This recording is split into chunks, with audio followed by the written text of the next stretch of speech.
figura clave en este momento crucial del escenario internacional, mientras se dibuja un nuevo orden mundial multipolar de Ursula von der Leyen, esta comparecencia. Pero recibimos ya a nuestros invitados de esta mañana, ya tarde. Tenemos con nosotros a Ezequiel Vistoletti, doctor en Ciencia Política, profesor de Relaciones Internacionales en Alemania. Ezequiel, muy buenos días. Hola Eva, un placer acompañarlos. Y Luis Rodrigo de Castro, Relaciones Internacionales del CEU. Luis, muy buenos días. Buenas tardes, Eva. Un placer, como siempre. Sí, la verdad es que se me va la hora, ya son las 3, incluso hoy es hora ya de la tarde. Estamos escuchando a von der Leyen, pero esta comparecencia llega después de haber ido encontrando esas declaraciones a lo largo de la mañana de Xi Jinping, de Emmanuel Macron, sobre todo en este momento crucial donde parece que eran las figuras protagonistas, con permiso de la Unión Europea.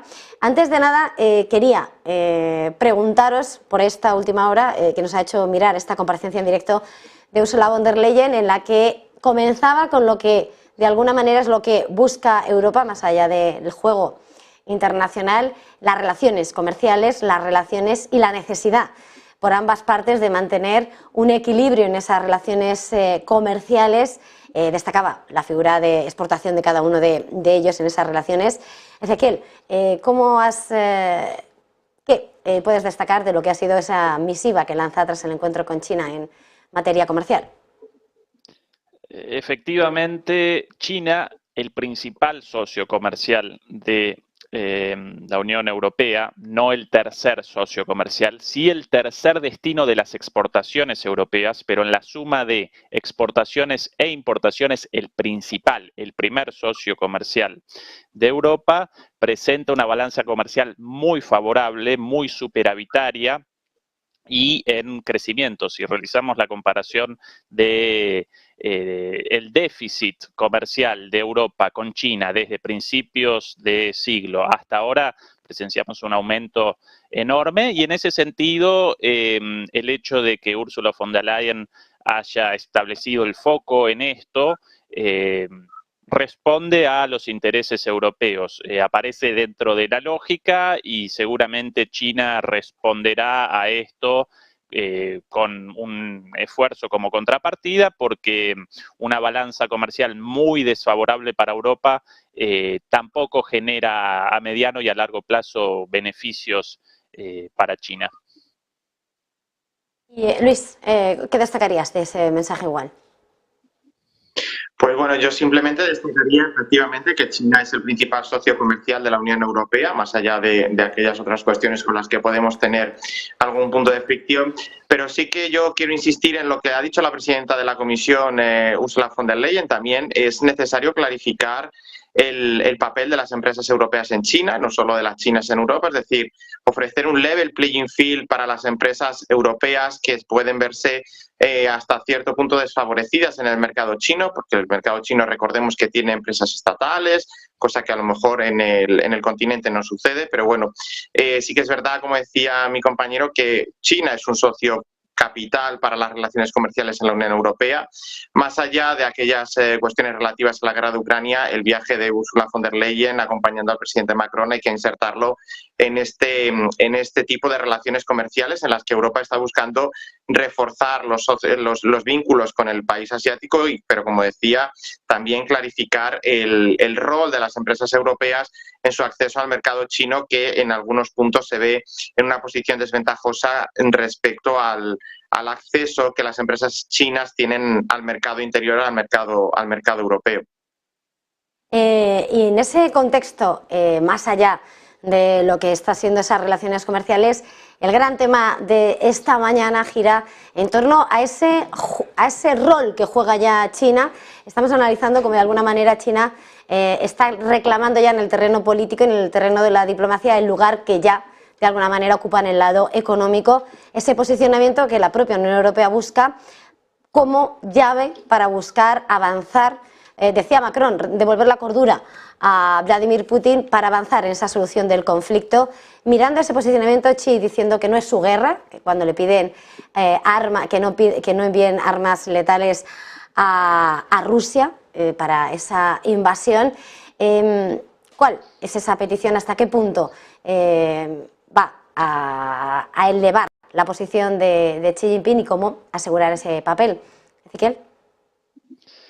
Bueno, la idea de que China va a despachar armas a Rusia comenzó como un trascendido de los servicios de inteligencia de los Estados Unidos y a partir de ahí comenzó en los medios occidentales, por sobre todas las cosas, pero también en la dirigencia de la OTAN, ¿cómo llamarlo? Este mensaje, esta advertencia a China y permanentemente machacar con el peligro de China. Wang Yi, el diplomático chino, en la última conferencia de Múnich, respondió muy claramente a esto. Primero respondió que ese supuesto plan de China en realidad representaba una fantasía. Y en segundo lugar respondió con toda razón ¿con qué derecho ustedes quieren establecer condiciones respecto al envío de armas de China a Rusia cuando ustedes están despachando armas permanentemente? Esto representa una muestra de la doble vara de la OTAN respecto a este conflicto. Y si puedo realizar una apreciación personal respecto a las palabras de von der Leyen recién, efectivamente, ella presentaba con cierta dureza la cuestión del desbalance, el déficit comercial, y debe presentarlo así en ese porque ella aparece en representación de Europa, entonces naturalmente debe presentar ese tono adusto. Ahora, ¿por qué no presentaba el mismo tono adusto en la reunión con Biden hace algunas semanas, cuando aparecía a los besos, los abrazos, flores para aquí, flores para allá, y ni siquiera realizaron una conferencia de prensa como la gente, cuando Estados Unidos promulgó una ley abiertamente contraria a los intereses de Europa? Entonces, bueno, para un lado del mundo presentamos una postura de negociación, y para el otro lado del mundo de amiguismo en nombre de estos shared values, como lo llamó, de estos valores compartidos con los Estados Unidos, pero evidentemente esos valores compartidos hasta ahora generan beneficios nada más para Estados Unidos y no para Europa. Debería presentar una postura relativamente igualitaria hacia ambos lados en representación de Europa. Y para responder un poco más certeramente para responder tu pregunta respecto a lo de Ucrania. En mi opinión, la estrategia todo esto presenta dos cuestiones, básicamente. Por un lado, Europa parece desorientada en cuanto a la resolución de este conflicto. Por un lado, genera trascendidos o acompaña trascendidos respecto a que China despacharía armas a Ucrania. En la conferencia en Múnich realizaron preguntas súper agresivas contra Wang Yi. Hace algunos días von der Leyen, el propio Borrell presentaban amenazas directamente, cuidado los chinos, ¿no? En el caso de realizar envíos de armas.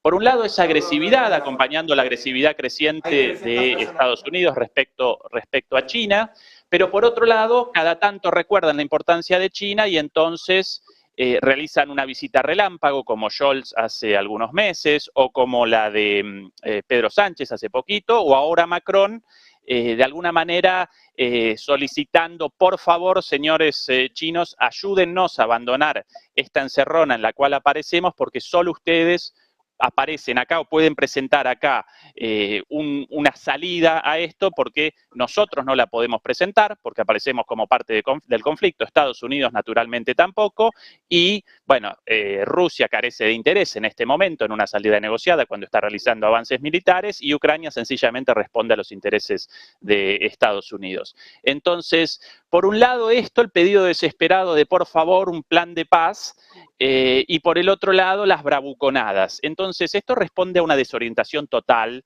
de la Unión Europea en cuanto a este sentido y especialmente en cuanto a las consecuencias de esto para los ciudadanos y las ciudadanas de a pie en Europa. Segunda consideración respecto a todo esto. Bueno, este diálogo representa una demostración del ascenso de China, ¿sí? El hecho de que Europa esté solicitando en China un plan de paz a los chinos posiciona a China en un lugar inédito. Hasta hace poquito tiempo, Estados Unidos representaba el garante de la paz en el mundo, el gendarme, determinaba dónde guerra, dónde paz. Bueno, evidentemente ya no puede eso. ¿Y quién aparece muy inteligentemente promovido por sus autoridades? ¿Quién aparece como el nuevo garante de la paz, el nuevo promotor de la paz en el mundo? China. Esto determina un antes y un después respecto a la posición del gigante asiático y bueno, desde aquí, desde Europa, deberíamos recordarlo. Luis, ¿cuál es esa valoración que haces además, sobre todo, de cómo es ese reposicionamiento en el papel en la escena internacional de China en medio de esas peticiones de Europa? Sí, China al final ya no es una potencia emergente, es una potencia emergida. China opera a nivel económico en la primera división, ¿no? En la Champions League, podríamos decir, desde hace bastante tiempo, y ahora lo que está haciendo simplemente es trasladar ese poderío económico a la diplomacia. Es decir, es algo lógico, fruto de la evolución del poderío chino, ¿no?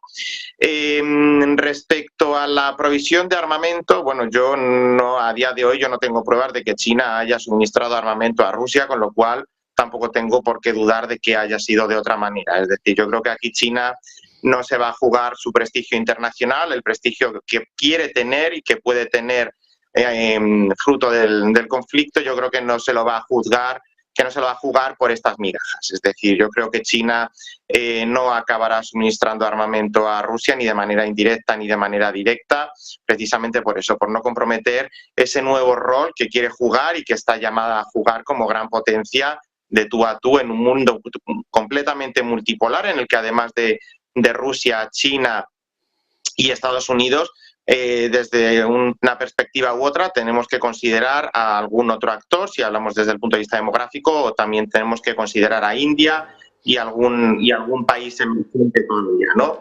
Precisamente por eso yo dudo de que China pueda llegar a proveer armas. Yo creo que aquí China es muy consciente de ese rol, de ese papel de enlace entre Oriente y Occidente, entre Moscú, la parte agresora, la parte que violó los acuerdos internacionales, agrediendo a un país soberano como es Ucrania.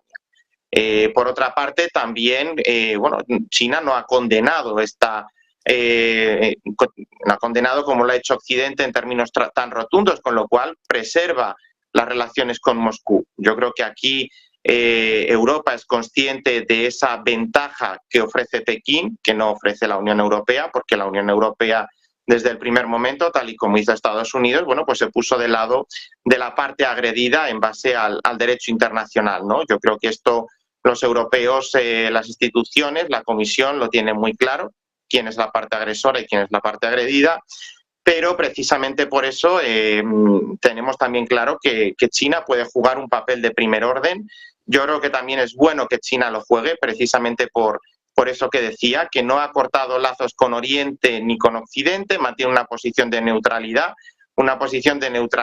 que por otro lado es totalmente comprensible y sumamente inteligente por la parte china, porque al final China no hace nada más que ganar, ¿no? Tenemos una expresión en castellano muy rica, ¿no? A río revuelto, ganancia de pescadores. El único pescador en este caso sería China y a mi juicio yo creo que China está llevando a cabo una posición inteligente para consolidarse como potencia de primer orden. Decía que no es una potencia emergente, es una potencia ya emergida, que desde el punto de vista europeo esto nos puede ser útil a la hora de intentar encontrar una salida negociada. El plan de paz chino yo creo que no debería de haberse menospreciado como se hizo por parte de algunos estados. Yo creo que es un punto de partida totalmente plausible. Obviamente habrá puntos que matizar, porque hay puntos que son inasumibles por la parte ucraniana, pero también por la parte rusa. Pero insisto, yo creo que China está llamada a jugar ese nuevo papel que no había jugado antes y que precisamente desde el punto de vista del conflicto sería recomendable, cuanto menos, que intentara ejercer ese rol de liderazgo para parar esta locura que se desató fruto de la agresión rusa a Ucrania. Otro de los grandes asuntos, se le ha preguntado a von der Leyen en esa rueda de prensa, es Taiwán. Es verdad que hay la gran disputa está en ese tensionamiento que se dispara entre Estados Unidos y China, cuando Estados Unidos ha trasladado de alguna manera que no va a dejar que China se haga, sobre todo con esas fábricas de tecnología de Taiwán. Taiwán, su presidenta que ha ido a entrevistarse con el presidente de la Cámara de Representantes, sin lugar a dudas es uno de esos epicentros convulsos que puede provocar un nuevo cambio de giro en esa actitud, en ese papel que tiene que asumir China. ¿Cómo creéis que se está gestionando este otro gran foco de atención? Ezequiel. Primero, ¿con qué derecho Ursula von der Leyen desde Europa presenta amenazas en China respecto a la situación en el estrecho de Taiwán? ¿Con qué derecho? ¿Quién la posesiona en poder o en derecho a establecer condiciones respecto a cuestiones ligadas a China y a Taiwán? Nadie. Representa una forma de intervencionismo, una amenaza, acompañando naturalmente la política de los últimos tiempos de amenazas crecientes de Estados Unidos. Estados Unidos ya aparece claro no solamente para los europeos, perdón, para los estadounidenses, para los rusos, los chinos, sino que ahora también para los europeos. Estados Unidos pronto va a abandonar su apoyo a Ucrania y va a redireccionar su política hacia China. Lo está.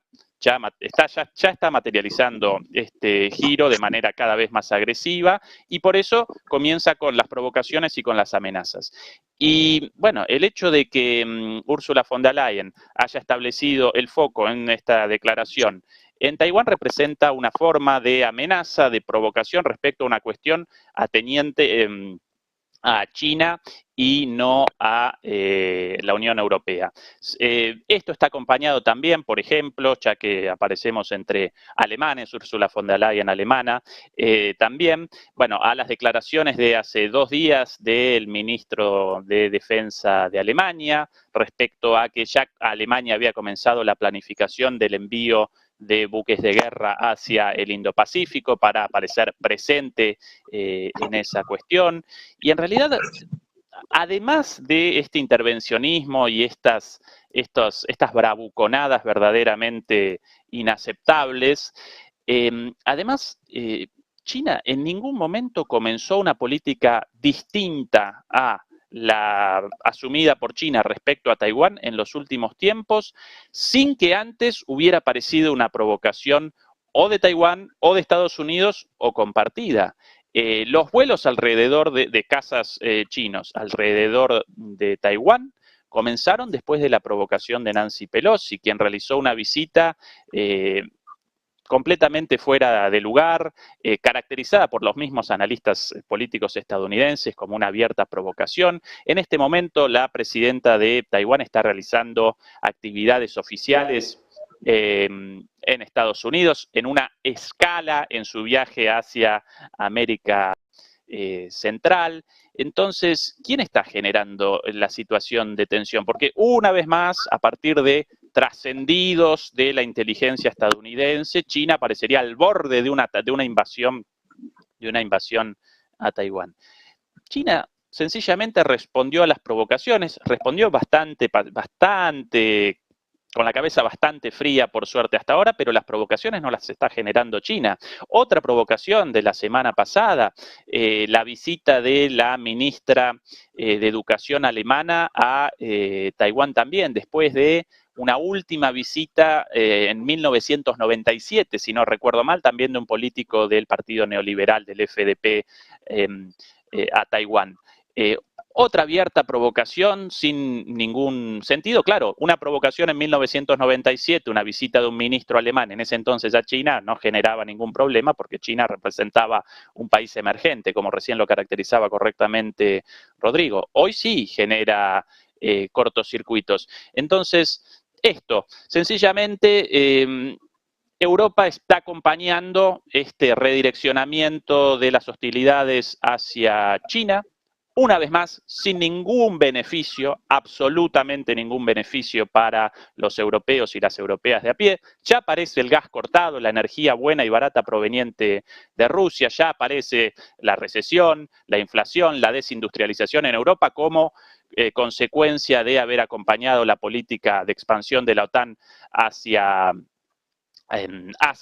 Rusia y patrocinar esta guerra en lugar de patrocinar un acuerdo de paz. Ahora también, según von der Leyen, aparece también Europa encaminada hacia un ataque al principal socio comercial de Europa. Y de ahí, una vez más, y recuerdo el inicio de mi intervención en todo esto, de ahí las dos actitudes distintas, las dos formas de hablar el lenguaje corporal, ahora en China, muy poderosa, aparece von der Leyen, y hace algunas semanas en Estados Unidos, más que presentando exigencias, recogiendo mandatos. ¿Sí? Esa, lamentablemente, la triste dirigencia de la Unión Europea en este presente, y esas las consecuencias pagadas por los europeos y los residentes en Europa en este momento como consecuencia de las decisiones equivocadas de esta dirigencia. Luis. Bueno, pues aquí yo sí quiero recordar un poco por lo que decía mi compañero, ¿no? China nunca ha renunciado a hacerse con Taiwán. Había 3 territorios tradicionales después de la Revolución China que quedaron un poco al margen de la unidad territorial: Hong Kong, Taiwán y Macao. Macao y Hong Kong, al final, por negociaciones con las potencias coloniales, que sí que tenían estas dos casuísticas, una reminiscencia colonial. El caso de Taiwán no, el caso de Taiwán es ideológico, y yo creo que esto es importante desde el punto de vista europeo también recordarlo. Hong Kong y Macao fueron colonias británica y portuguesa que volvieron a China a finales de los 90. El caso de Taiwán es diferente, no tiene una reminiscencia colonial, tiene una raíz ideológica, ¿no?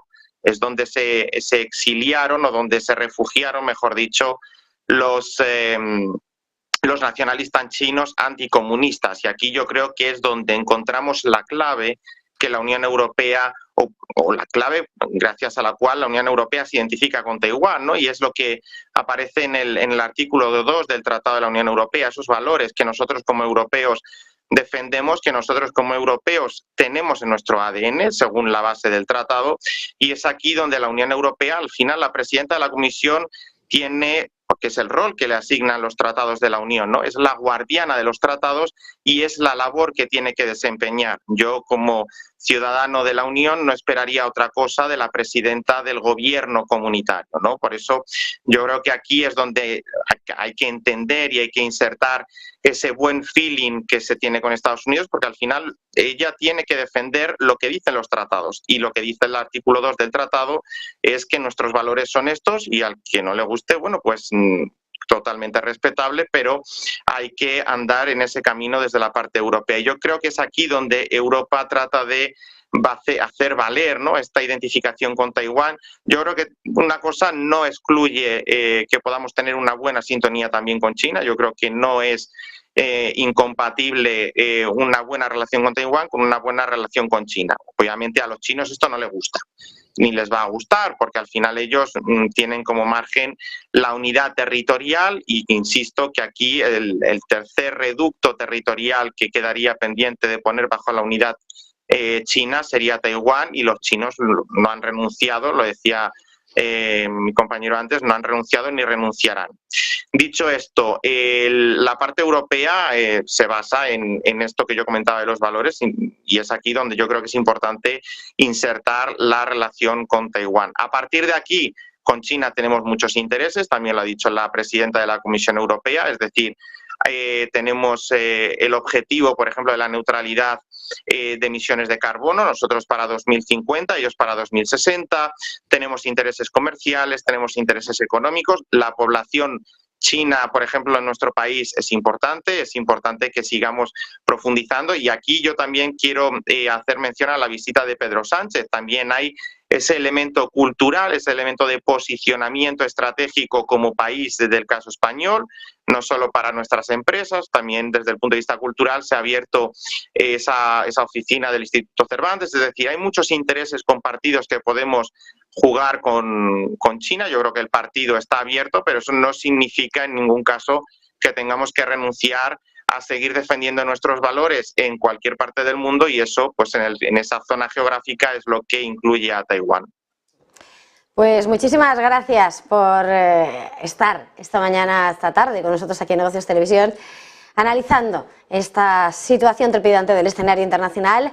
Ezequiel Vistoletti, doctor en Ciencia Política, profesor de Relaciones Internacionales en Alemania, y Luis Rodrigo de Castro, Relaciones Internacionales del CEU. Gracias a los dos. Feliz jornada y feliz descanso sin clases. Adiós. Muchas gracias, Eva, igualmente. Y nosotros en este punto, antes de despedirnos,